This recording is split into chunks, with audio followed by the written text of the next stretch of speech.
आदाब नाजरीन, आप देख रहे हैं जी सलाम। आप सलाम दक्कन में देखेंगे तमाम जुनूबी रियासतों की खबरें, लेकिन शुरुआत कर रहे हैं बड़ी खबर के साथ। कर्नाटक सीएम के एक बयान को लेकर बीजेपी ने कांग्रेस की घेराबंदी शुरू कर दी है।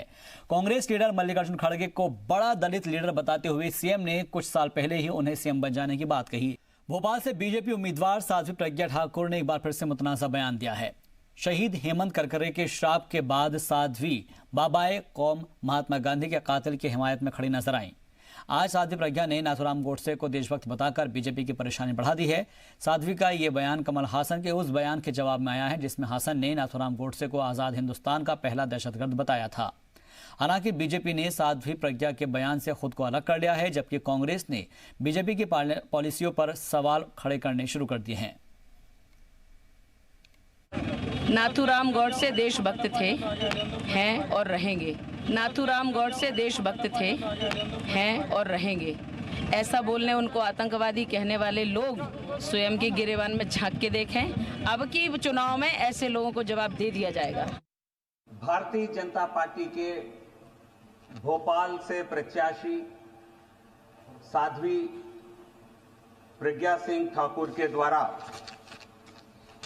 दिया गया एक बयान समाचार माध्यमों में हमने देखा है महात्मा गांधी जी के संदर्भ में, और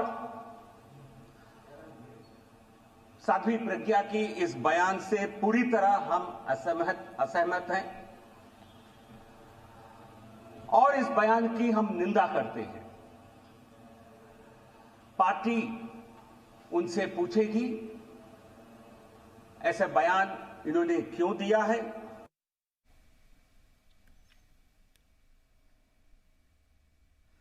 और आइए अब आपको सुनाते हैं कि आखिर कमल हासन ने नाथूराम गोडसे के बारे में क्या कहा था। இது முஸ்லிம்கள் நிறைய பேர் இருக்கும் இடம் என்பதனால் இதை சொல்லவில்லை. காந்தியார் சிலைக்கு முன்னால் இதை சொன்னேன். சுதந்திர இந்தியாவின் முதல் தீவிரவாதி ஒரு இந்து, அவர் பெயர் நாथूराम गोडसे। आम इंतखाबात में आखिरी मरहले की तशहीरी मुहिम शबाब पर है और मंगल को मगरबी बंगाल में बीजेपी सदर के रोड शो के दौरान हुए बवाल से नाराज यूपी सीएम बुध को वहां पर पहुंचे थे। खास तबके को लुभाने की गरज से योगी आदित्यनाथ ने मुहर्रम को लेकर अपनी ही सरकार को कटघरे में ला दिया है। हालांकि कर्नाटक बीजेपी ने उनका दिफा किया है, जबकि जेडीयू ने बैन लगाने की मांग की है। एक रिपोर्ट देखिए। इस बात को भी कहा कि मुहर्रम के जुलूस के नाम पर कहीं उदंडता करोगे तो फिर ये अंतिम जुलूस होगा, इसके बाद से कभी जुलूस नहीं निकलने पाएगा।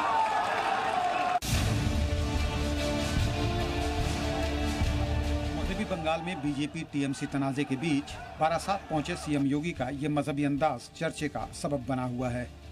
रियासती हुकूमत को पूजा के खिलाफ बताने के दौरान योगी आदित्यनाथ ने जमकर हिंदू कार्ड खेला। दुर्गा पूजा और मुहर्रम एक साथ हो गए थे। उत्तर प्रदेश में हमारे अधिकारी आए, उन्होंने कहा कैसे आयोजन हो पाएंगे, क्या पूजा के समय कर? मैंने कहा पूजा का समय के आगे पीछे नहीं होगा, जब पूजा होनी है माँ की तभी पूजा होगी। आवश्यकता पड़ती है हेलीकॉप्टर से पुष्प वर्षा करने की तैयारी भी करो, और समय बदलना है तो मुहर्रम के जुलूस के समय को बदल दो।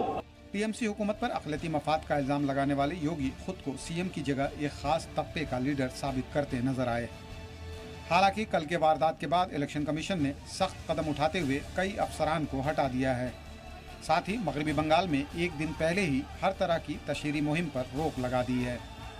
जी सलाम के लिए ब्यूरो रिपोर्ट के साथ मासूम सिद्दीकी।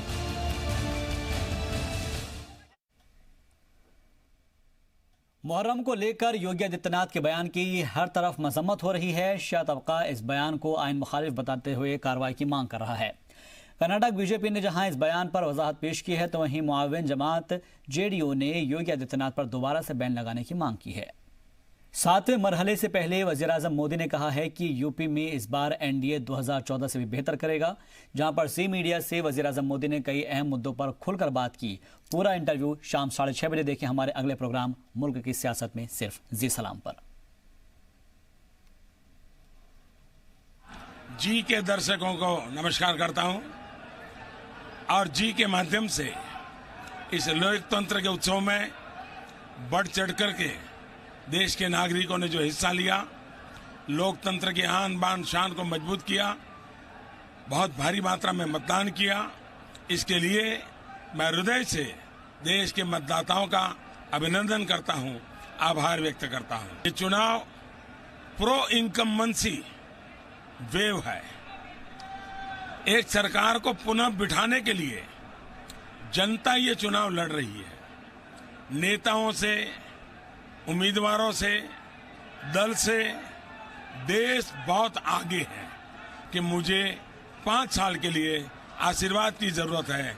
आप मुझे आशीर्वाद दीजिए ताकि जो आकांक्षाएं हैं उसको मैं अब पूरा करना चाहता हूं। जहां तक उत्तर प्रदेश का सवाल है, 2014 से भी ज्यादा वोटों से, ज्यादा मार्जिन से, ज्यादा सीटों पर भारतीय जनता पार्टी और हमारे एनडीए के साथी जीतने वाले हैं। और ज्यादातर पॉलिटिकल पार्टियां और ज्यादातर पॉलिटिकल पंडित, समीक्षक जो अपने आप को कहते हैं, जो आपको न्यूट्रल कहते हैं, करीब करीब ये सारी टोली अभी भी 20वीं शताब्दी की सोच से प्रभावित है।